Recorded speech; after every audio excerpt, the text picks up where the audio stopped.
The Secrets of Stargate is brought to you by the StarQuest Production Network and is made possible by our many generous patrons. If you'd like to support the podcast, please visit sqpn.com/give. You're listening to The Secrets of Stargate, Episode 64. Janet West, Jackson has identified the seventh symbol. All right, here we go. We are about to try to make a connection. All we gotta do is bust out of here, commandeer the ship, and fly on home. Indeed. You say that a lot. I know that this could be dangerous. But this is our job, right? It's what we signed on to do. It was never about going home. It's about getting us to where we're going. Hi, I'm Jack Baruzzini, and you're listening to The Secrets of Stargate, where I talk about the hidden meanings and deeper layers found in the Stargate movies, TV series, and more. And joining me today are Father Cory Sticha. Hi, Father. Howdy, Jack. And Lisa Jones. Hi, Lisa. Hi, Jack.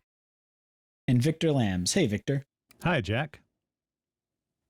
Before we get started with this episode, I want to remind everyone that you can head over to sqpn.com/merch to pick up your Secrets of Stargate merchandise. I just ordered a t-shirt, so I can finally have myself on a t-shirt, which has been one of my lifelong dreams. Today we are discussing the season finale of Season 3, Nemesis. The team is all ready for some much-needed R&R. Sam is tinkering with Nakato reactors, Jack is going fishing, Teal'c is visiting his son, and Daniel is on bed rest from appendicitis. Jack is unexpectedly beamed to an Asgard ship where he first encounters a swarm of robotic spider things and then a dying Thor. Thor tells him that the robotic bugs are replicators, von Neumann machines bent on consuming everything in their path to create more of themselves. Despite Jack's protest, Teal'c and Sam beam aboard with explosives to help Jack disable the ship before it can crash land on Earth and let the replicators free. Teal'c gets to spacewalk to plant explosives on the Asgard ship's hull, and Jack gets to be an action hero. Sam beams the SGC Stargate aboard the ship in time for them to escape before the ship plummets into the Pacific Ocean as a burning wreckage. Earth is saved. Or is it? Bum, bum, bum. To be continued. What are your thoughts on this episode, Father? Well, this is a good one. This is always one I liked. Of course, it shows that inferior human technology is always better than the superior Asgard technology. But no, this is a good one. Of course, we do meet the replicators, who are a very serious threat throughout the next few seasons. They are a very important part of the plot. Because I wonder. Well, we'll talk about it, but I think they kind of realized that the Goa'uld were kind of played out already, so they needed something even bigger and baddier. Yeah, definitely. The Goa'uld they'd reached that one-note status where it's just kind of the same thing every encounter, so it's nice they're switching it up. What about you, Lisa? I love this episode. I think that it just feels like we've hit a point in Stargate. It's the end of Season 3, which feels like a long time, but it's really, to me, just where it's ramping up. Seriously. So we've got the replicators, which, as Father Cory said, are a great addition for bad guys. And we get to see a lot more of the Asgard. We have fishing becoming a theme and Jack's cabin and lots of teamwork and fun stuff. I don't know. I just love this one. I like to smile through it. Yeah, definitely. What about you, Victor? Yeah, I mean, this is pretty much the platonic ideal of a Stargate SG-1 episode. You've got you've got humor, you've got science, you've got action, you've got peril, and it all kind of comes together. You've got a world-ending threat. You've got a cliffhanger, and this is pretty much like, if you imagine, like I said, what the ideal SG-1 episode would look like. This is pretty much it. So, one of my favorite episodes. It's not one I would tell somebody who is new to the show to go out and watch, because there's a lot there. You'd be wondering why is this green alien in a bed, type thing. But it's one that I think I've seen this probably 5 or 6 times, and I still enjoy watching it. And I'm like, oh yeah, they did do that in this episode. Oh yeah. Yeah. Jack says that in this episode. So it's definitely got a lot of good moments like that. And yeah, of course, definitely. You forgot about, talking about it as the ideal episode. You also have the meaningful look from Sam at Jack's invitation. Oh yeah. First of many invitations to go fishing. Yep. Yeah, I was gonna say we get a lot of Yeah. fuel for the Jack ship right here. Yep. Yeah. Jack Sam ship. You get that taster's choice moment there, but unfortunately, a missed connection. That's right. It was all Asgard going saves so it. well till they beamed him up. Yeah. Yeah. But yeah, there's a lot here. Like you mentioned fishing, the replicators, and we do see a lot of the replicators for the next few seasons here, and even through Atlantis, they're going concern there as well. So yeah. Nice. Yeah. I always like these kind of threats you get in science fiction where it's more of a faceless force of nature rather than a concerted like effort, kind of like the Gold, where he can kind of become like a comic book villain. So I like this the same way the Borg were early on, where it was more just this force of nature that they have to deal with. Right. You don't have to wonder what their motivation is. Yeah. Yeah. They're the unstoppable force, and is Jack going to be the immovable object that they run into? And usually it's yes. Exactly. Yeah, and it's nice to see. So Michael Shanks, this must have been his week off because he's like, well, I guess not really because he does voice Thor. Yep. Yeah. But we get to see him at the very beginning. He's got appendicitis, so he's resting up from that. And I actually had that when I was 6, which is apparently very uncommon. And I was in the hospital for like a week, so I can understand that. Yeah. Evidently, he had it in real life. His appendix burst. Oh, okay. So Yeah, that's what happened to me. Yeah, look on the internet. It says that he filmed his scenes like a week after everybody else. Oh, cool. So, that he was. It's cool that they were. Yeah, they wrote that in. Yeah. Yeah. It's pretty funny. I wonder if they wheeled in like the sound stuff. I suppose probably the week he was in their recordings when he also did the voices. Otherwise, it could be like, during COVID where these actors were doing their voiceover lines at home, that kind of deal. Yeah. Yeah, definitely. Yeah, because he was Thor, the voice of Thor in this one too. I thought, was this the first one for him as Thor? Or I think this might be the first one where he voices Thor. Because from here on in, he is. Mm-hmm. Yeah. Yeah, but it's cool to see that. I always like seeing the practical puppet they have for Thor because it looks pretty good. It holds up. Yeah. They give it a lot of personality. At one point, like he does this weird, like half frown thing with like half his face or something. And it's like, you're like, oh yeah, this poor little puppet man is really dying or something. Yeah. Yeah. You start to feel sorry for this thing because it's just so like malformed and uncomfortable. I love it when Jack puts his hand on it. Like he's like, "It's okay, buddy," and he like puts his hand on his stomach, and it's like, does he have a pulse or breathe? I mean, like, well, that's what they're not. Jack was doing. He was and they kind of raise it up to show like, okay, yeah, he's assuming his lungs are in his chest. Yeah, he is still breathing. He's not dead yet. Mm-hmm. Every time I watch this, though, I think Thor is dead at that point, like before the credits, and then when he comes back, and he's breathing. I'm like, Thor's not dead. Yeah. So it's Yeah, that's what I assumed because when that scene came on, I was like, yeah, it is. It is really like, is. It's like, so I thought he was going to be in more of the show, but yeah, they play it like he's dead.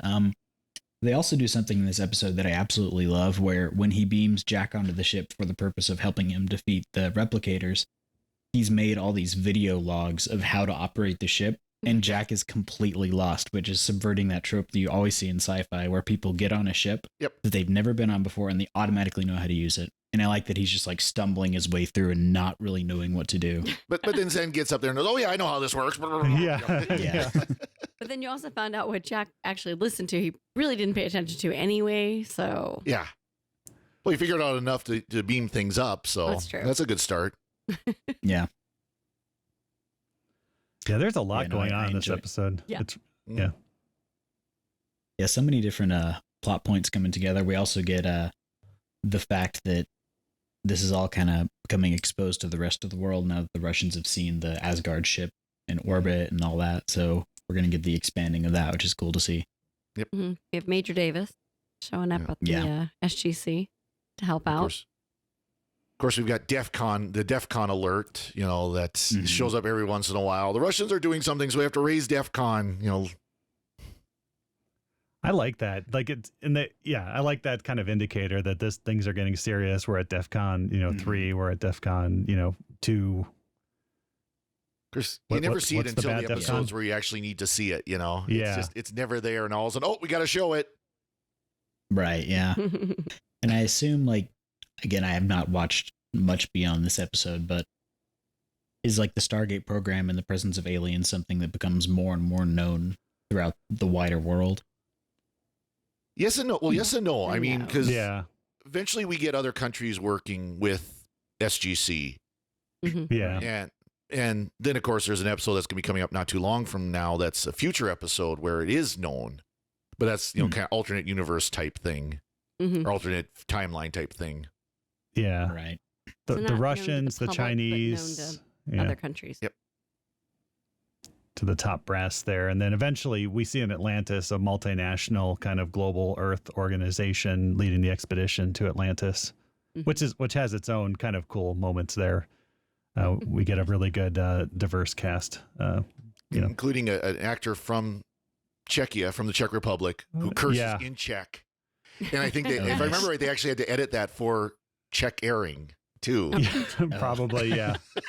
Because he was actually cursed. You can go and find online the translations where he was actually cursing in Czech. Nice. That's awesome.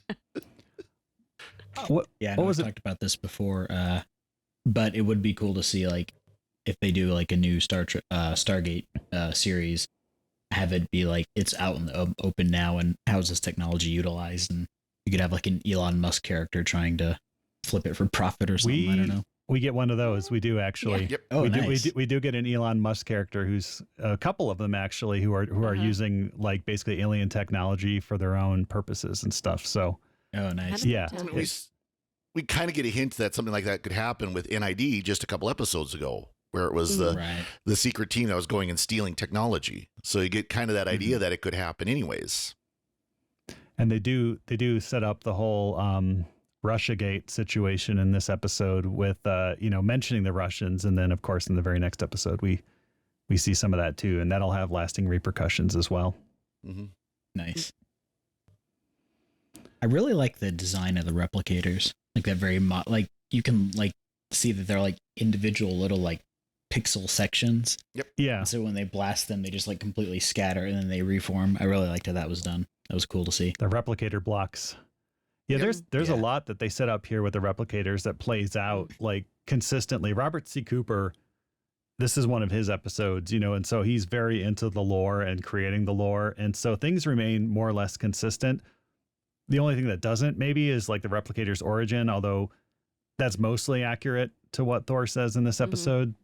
But yeah, I mean, a lot of what, we see this with the replicators, and then of course, all technology evolves. And so a couple more times we see the replicators, they've evolved quite a bit, but this is the replicators we all know and love, the kind of, the bugs that just eat everything, and really good eating effects as they're eating through like the walls and the consoles and like, digesting things. Stuff like that. That was cool to see. Well, and then of course, you do get the fact that they're impervious to any kind of energy weapon, but just a good old fashioned slug out of a shotgun or out of a standard round out of a rifle takes care of them at least for a couple of seconds, long enough to get away. Force equals mass times acceleration, baby. Yep. Just gonna knock them to pieces. Yep. Right. And this whole concept was actually thought up by the mathematician John von Neumann. Where he talked about this idea of if you built this machine that can build other machines, you get this self-perpetuating cycle where eventually they just consume all of the available biomass on a planet. And so it's been something that's been talked about in real science, and so they were drawing off of this, which is cool to see. It's also called the the gray goo scenario. So which is was that gray goo or gray goose? I mean, both, I guess. Yeah. Gray goo. Is that like the paperclip game where you start out making one paperclip at a time, and eventually the entire universe is dedicated to making paperclips? I don't know if you remember that one a few years ago, where it was you keep adding resources and adding, all of a sudden you're using like whole planets to create the resources to make these paperclips and right, basically just it's a machine designed to do one thing, which is build other machines, and then you just let it go out of control, it's gonna eat everything. Exactly. So it's cool to see them applying real world thought experiments to the scientific concepts in this show. And the fact that like the Asgard's only weakness is their arrogance when it comes to their technology and that was their undoing. They met a civil, a being or a force that just eats technology, and what do they do against that? They don't have an answer for that. Mm-hmm. Yeah. I thought it was very interesting that Thor was able to acknowledge that. Mm-hmm. That was their undoing. Unlike the Tolan or some of the others we've run into who, don't seem to get it. It is funny because, there's talk about, well, we could blow up the ship. No, the ship is designed not to blow up. Well, we can launch missiles. No, we've got shields. You can't do that. Well, we can do this. No, you can't do that. No, you can do this. No, you can't do that. And then it's like, oh, but we can blow up a bomb inside the shields and that'll work.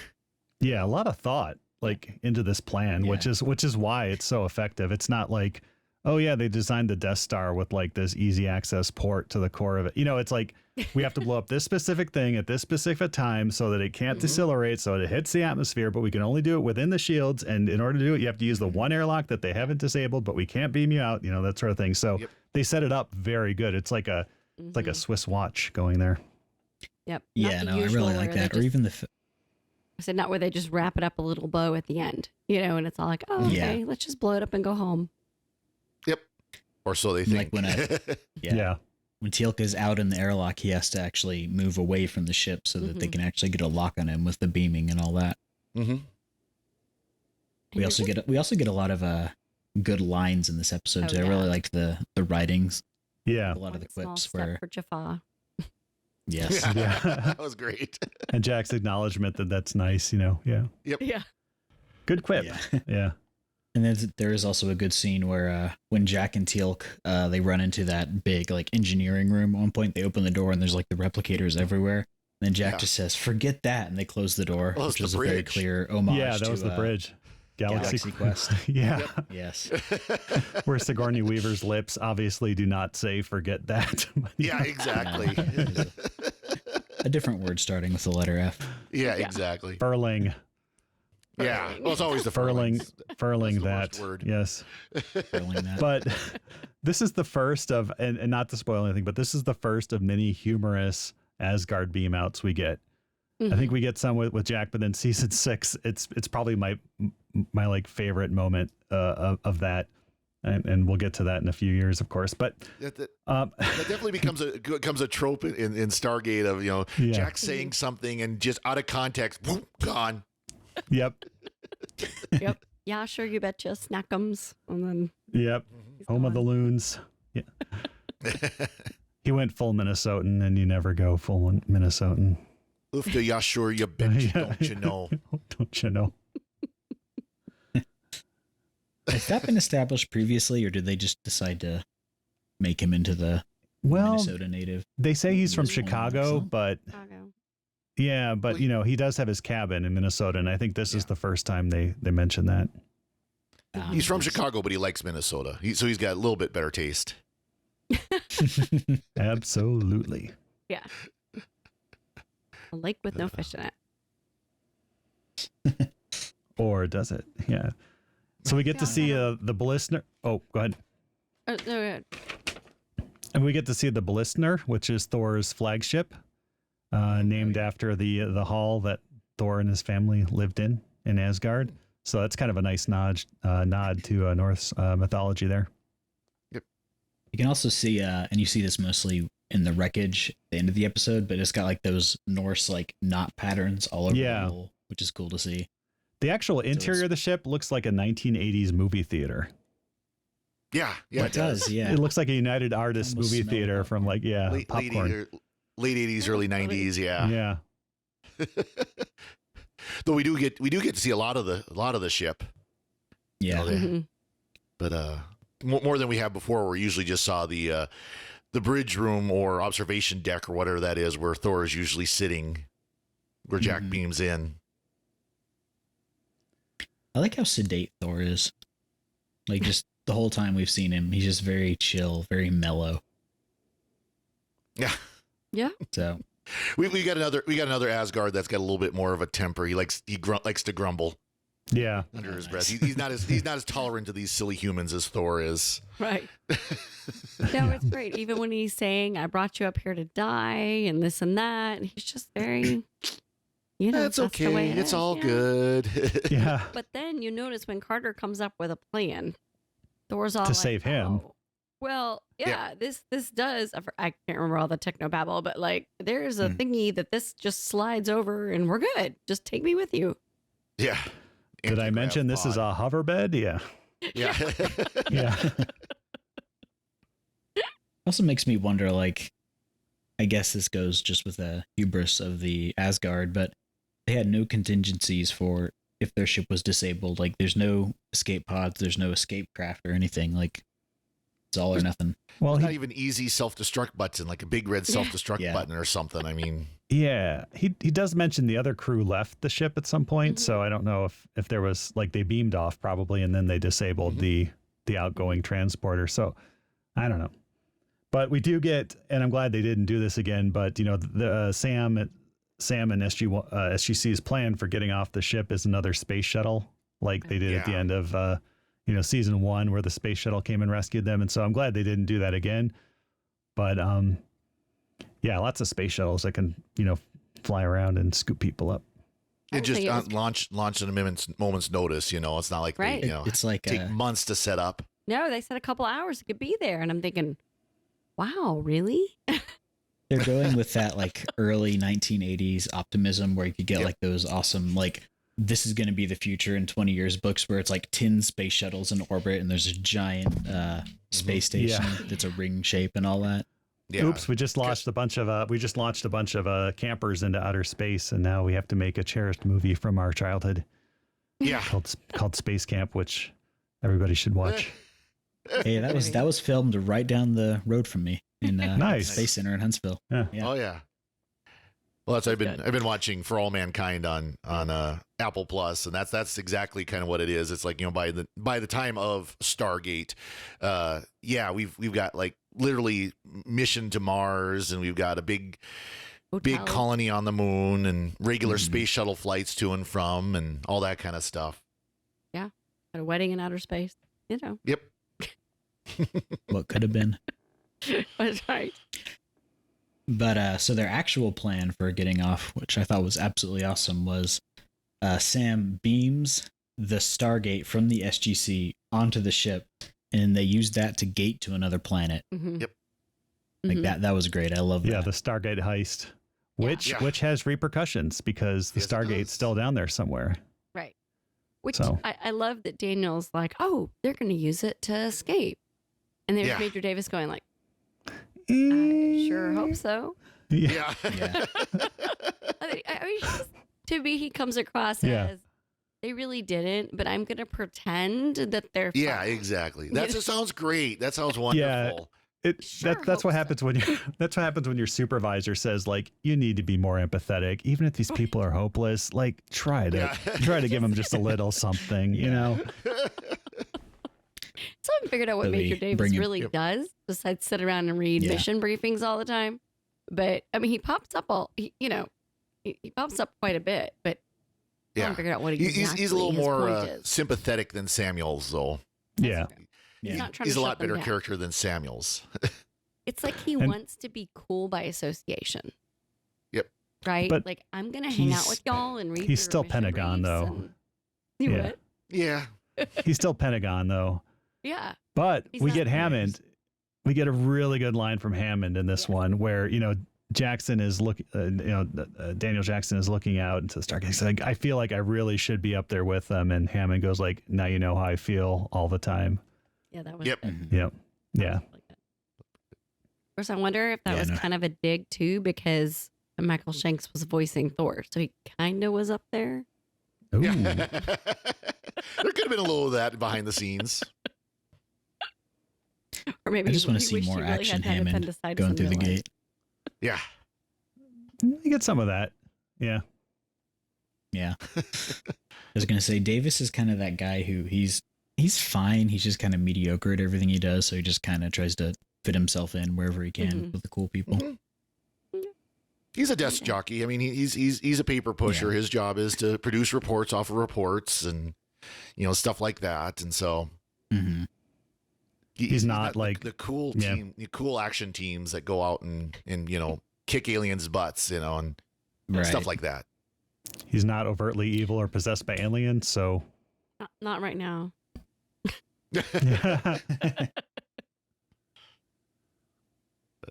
Yeah, so that means we're gonna get the Area 51 Stargate brought back in. So tying that thread back. Mm-hmm. So now the Egypt Stargate, the primary Stargate, is going to be at the bottom of the ocean, and the secondary Stargate, the Atlantis or the not Atlantis, the Antarctica Stargate is now going to be an SGC.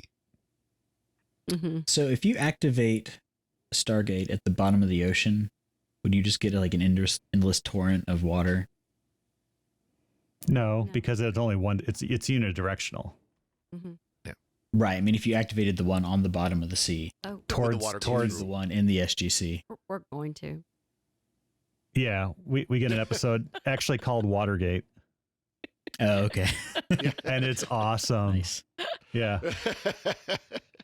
Coming up pretty soon, I think. Yep. Right, season 4. Yeah, I love that episode. Yeah.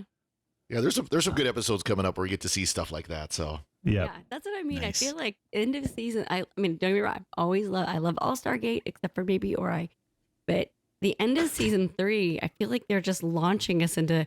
Okay, we set everything up. Now let's have fun. Yep. Mm-hmm. yeah.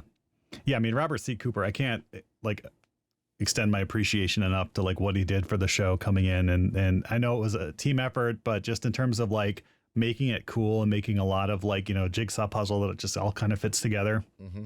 Yeah. Mm-hmm. And also giving it its own. Yeah. Like its own voice among like all the 90s sci-fi TV show. Like right. This wasn't just like a ripoff of Star Trek or Star Wars or any one of those other shows. It has its own identity, which is really fun. Right. Yeah, because this was going against DS9 and Voyager at this time. Yeah.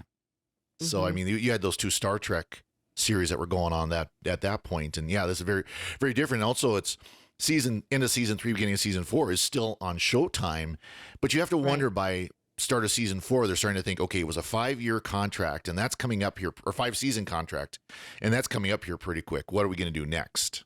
So they're trying to position it to be a little bit more friendly, shall we say, for people who might not be quite super sci-fi geeks. And of course, it ends up on the Sci-Fi Channel anyways, when it actually was a science fiction channel. But it was running since season 1 started on syndication. I can't remember if it was on Fox or UPN or one of those. I think it was on Sci-Fi under syndication. I think that's how it ended up. No, it wasn't. No. From the very beginning, it was on Showtime, but then they started running them like less than a year later. I think it was a cable channel. I don't think it was like Fox over the air type. I don't remember seeing it on channel 20, in Detroit, but I would have noticed this. Yeah. I was impressed with the CGI in this episode, actually, for, 2000, whenever this was, 2001. Like the replicators, there's some cases where it's like, are they like reflective metal or, it's a little bit like, especially when the one crawls out of the ocean at the end, but the long shot. And when Stargate goes for a very ambitious CGI shot, they usually nail it. And so we have this shot of like, the camera, like, passing under, the blister and there's teal, like floating around. And it's very well done. Yeah. So it really gives you a sense of the scale of the ship. And you're like, what I also appreciate is they didn't say, well, the Asgard are the most powerful race in the galaxy, therefore they need to have a ship that's like, 10 kilometers long or something. Why would the Asgard need a ship that big, right? They have all the technology. They don't need a full crew or something. So it's a very reasonable size ship, if you ask me. So, yeah, yeah, definitely. They definitely apply the CGI in a way that holds up, and it doesn't have like that kind of plasticky look that you get a lot of times. Yeah, like even nowadays. Like with the way the replicators look, like I feel like the kind of weird uncanny valley look actually works for them because you imagine them as these like molecular nanobots that are just assembled into this larger whole. And they did bump the lamp, which is a term that goes back to Who Framed Roger Rabbit, where there's a scene in the back room at the bar where like Eddie's trying to restrain Roger and he like bumps the lamp, and so the lamp is swinging around on Roger Rabbit, and there's like all this crazy lighting. The animators didn't need to bump the lamp and have to like hand draw all these weird lighting effects. And so we see that when the replicator kind of runs across Jack's chest, and he has to like go and get it off. And it's actually very well done. It looks very convincing. And they could have just had it like scuttle past him and stuff, but they they went for it, and it paid off. Yeah, definitely works. So I looked up talking about syndicating SG-1. The first season was aired on Fox in syndication 6 months later, but then eventually Sci-Fi Channel picked up the syndication rights, and that's how it went from Stargate. And that's when it left regular TV. Yeah. So it was still on Showtime, but it was syndicated on Sci-Fi. So that's how I found it originally. Was on regular TV, and then we got Showtime to watch it to start over. But at the time, it was all 22 Fox stations. Think 22. Fox network was 22 stations. That was when Fox was brand new as a network. So that's why I had never seen it. I had never seen it on like over the air TV or basic TV, because it wasn't available in a lot of places. In a large net, and I'm in Houston, which is a major network city. Yeah, probably had a channel. That's interesting. And by the way, once again, Fox messed up a chance at a science fiction franchise. There you go. After one season, Fox messed it up after one. At least they got all 22 episodes, or 20, whatever it is, of season 1. But still, Fox's pattern stayed true. If you did watch Stargate on Fox, though, if you're one of the OG, Stargate syndication fans, like, leave us a comment, like, subscribe, hit the bell for notifications. Let us know in the comments. Yes. What was your first viewing of this? Yeah. Yeah. It's funny. Like, I guess syndication is not really a thing anymore. I haven't watched like actual TV in years, so I don't know. Do they syndicate like streaming shows onto regular channels? I don't know. I don't think so. They are, actually. That's the funny part. I think usually they leave network and go stream. Yeah. Yeah. I know now if you have like a digital like antenna, you can pick up like 3 channels on like every channel or something, and that 5. there's a lot. And there's a lot of, because it's all digital now, and there's a lot of like old sci-fi and old shows. Yeah. And so there are people out there who don't have cable, and that's all they watch, and so they're getting access to all these great old movies that none of the rest of us can see. That's what I do here. We found Stargate on Comet, which was an over-the-air channel about a year ago. But then when this whole MGM Amazon thing, started happening, it left Comet. But it was on every night, and my husband and I discovered it. And just, even though we have it on Netflix, we have it on DVD, it was just kind of fun to like... There's something about it. Yeah. Yeah. Recently with this thing, on my Chromecast, they have this new thing called Pluto TV, which is like basically a cable thing. And they have like an entire channel dedicated to Stargate, an entire channel dedicated to Star Trek, like all these channels where it's just like marathons 24/7 of the shows. And it's Doctor Who's very on there nostalgic. as well. Yeah. It's very nostalgic just to put that on and be like, I don't get to pick the episode. Yes. I'm just going to watch what they put on. Yep. Yeah. The old days when you would just flip the channel and something's on and you would watch it. Exactly. Yep. Yeah. No decisions needed.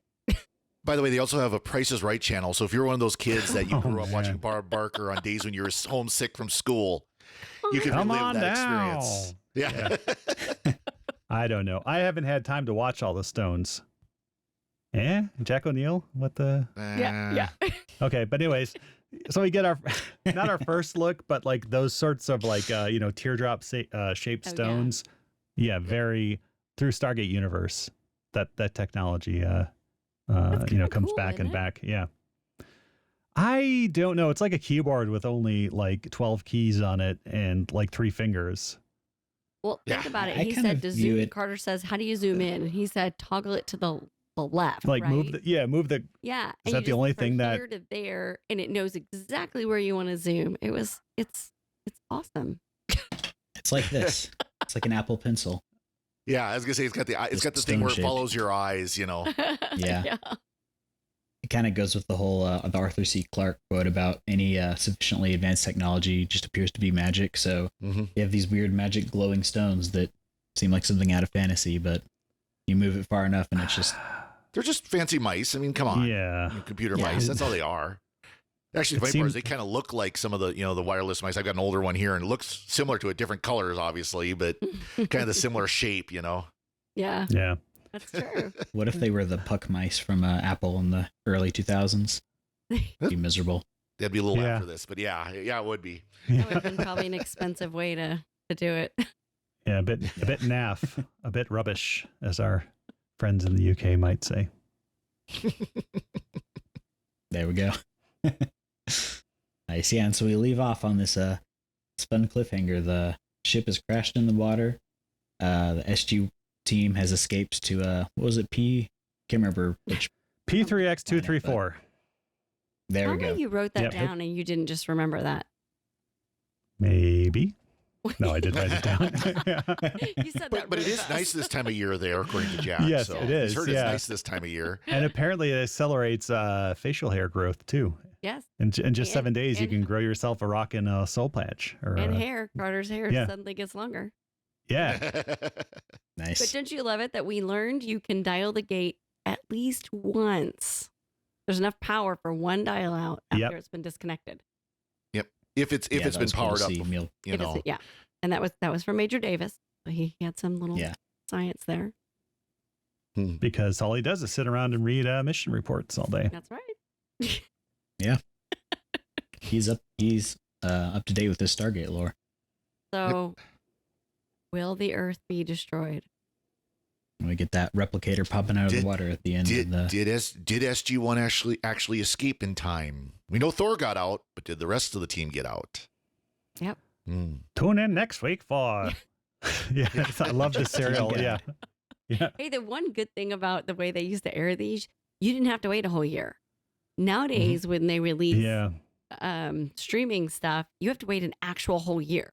Which Yeah, well, or this is 2 or 3 sometimes. You still had to wait 3 months. well, yeah, but that was only 3 months. I mean, this Yeah, nowadays it's but a still, year. imagine being in high school and Picard's turned into a Borg, and you're like, "Oh my God, what's happening? Oh my gosh, what's happening?"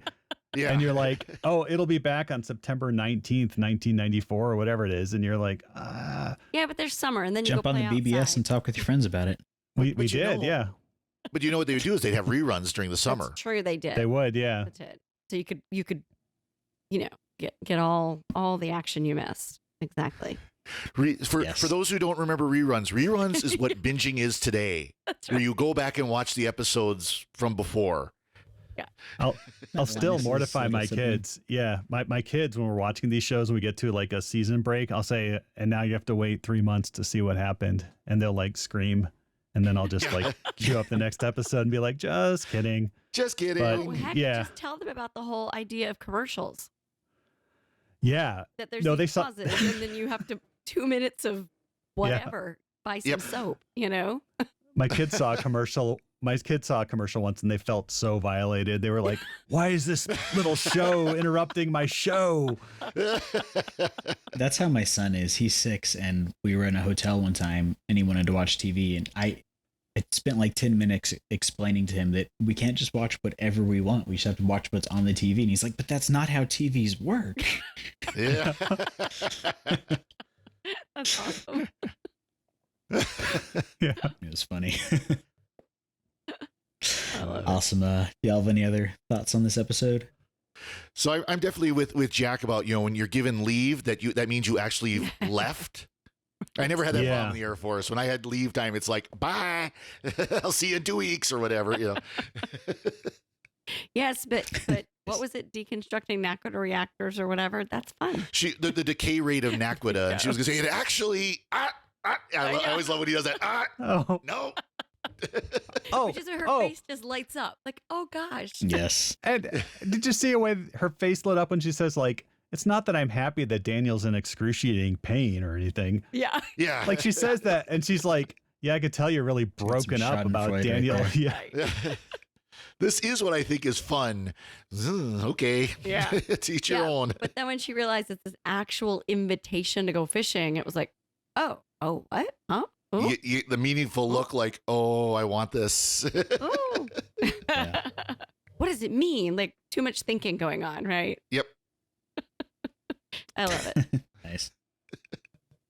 And we also get a nice moment where Teal'c is like, "Thor is correct. We're all going to die."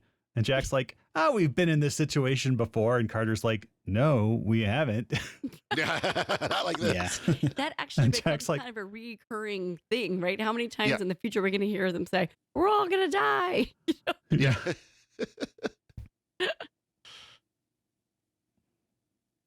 Yeah. Awesome.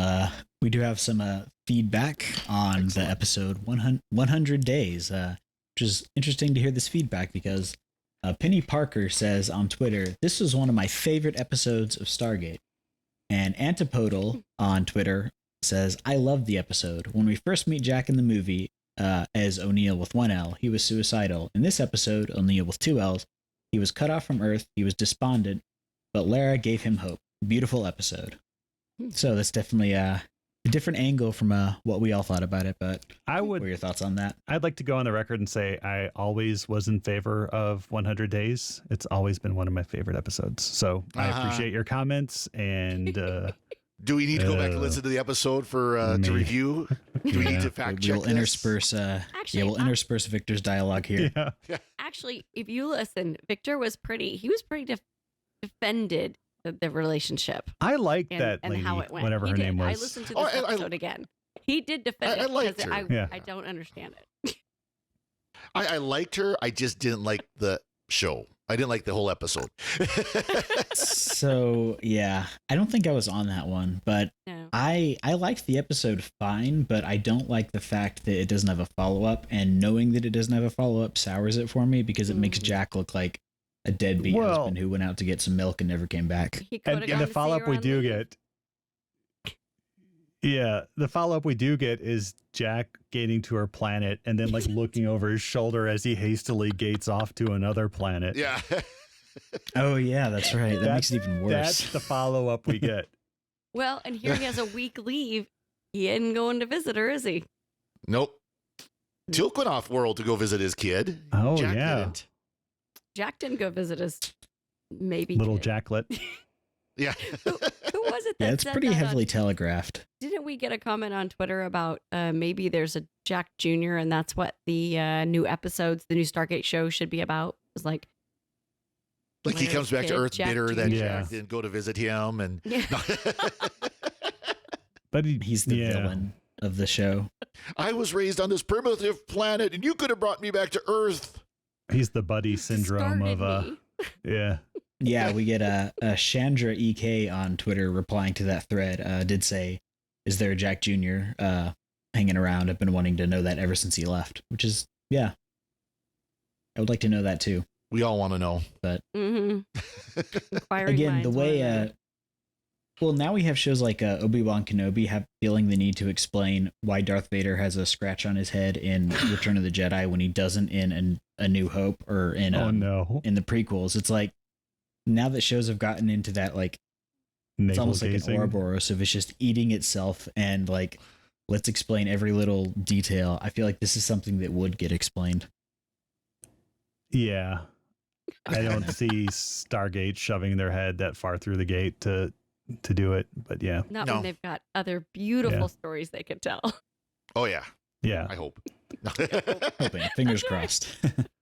That's the problem, like when your mythology is based on like 3 movies and you just have to you're right, you just have to endlessly like regurgitate those 3 movies over and over again, whereas Stargate had 17 seasons. To be fair, I mean, to be fair to the Star Wars fans, you can listen to Secret of Star Wars here on SQPN to hear more from them. They did have a pretty rich book and comic canon. Yeah, they did. That Disney said, we bought you, and by the way, none of that matters anymore. So. And then we got the sequel movies, which are they exist. Yeah, Yeah, I haven't That's the even nicest claim thing I can that. say about them. Yeah. So awesome. Yeah, it's fun to hear differing opinions on episodes that we did not like as much. So we always love to hear that. You can reach us at Twitter at SQPN, and our email address is stargate@sqpn.com. I'd like to hear if anybody hated this episode, because this seems to be a pretty universally liked episode. So I want to know if someone did not like this episode or doesn't like some of the more well-loved episodes. I feel like there's always those episodes of TV shows that are considered great, but then some people don't like them. Like, I think The Inner Light from Next Generation is not that good, even though it's one of the most loved episodes. There are some people out there. Yeah, you wouldn't think, but there are some people out there like, we don't talk about Ergo. Oh, no. Oh, you were waiting for that one. I've been waiting like 6 weeks for that one. That's amazing. The hang time on that the one. implant I put in your head. Yeah, exactly. That was a good joke, Father Cory. Yes.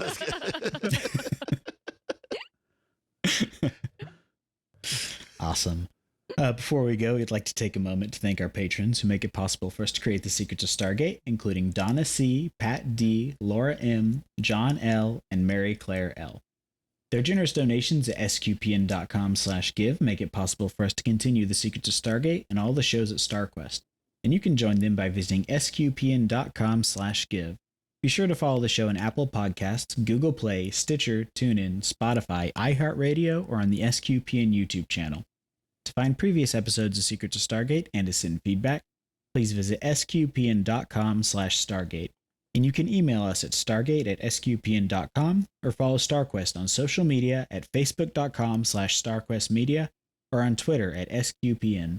And we'll be back next time when we'll be discussing the next episode of SG1, Small Victories. Until then, Father Cory, thank you for joining me and sharing the Secrets of Stargate. Thank you, Jack. And Lisa Jones, thank you as well. Thanks, Jack. And Victor Lambs, thank you too. Thanks, Jack, but I need a Spaz 12 of BF8, 10 pounds of PBX, and a UAS at the base of the Stargate in 5 minutes. We'll get right on that. Thanks. Once again, I'm Jack Baruzzini. Thank you for listening to The Secrets of Stargate on StarQuest. Anyway, I'm sorry, but that just happens to be how I feel about it. What do you think?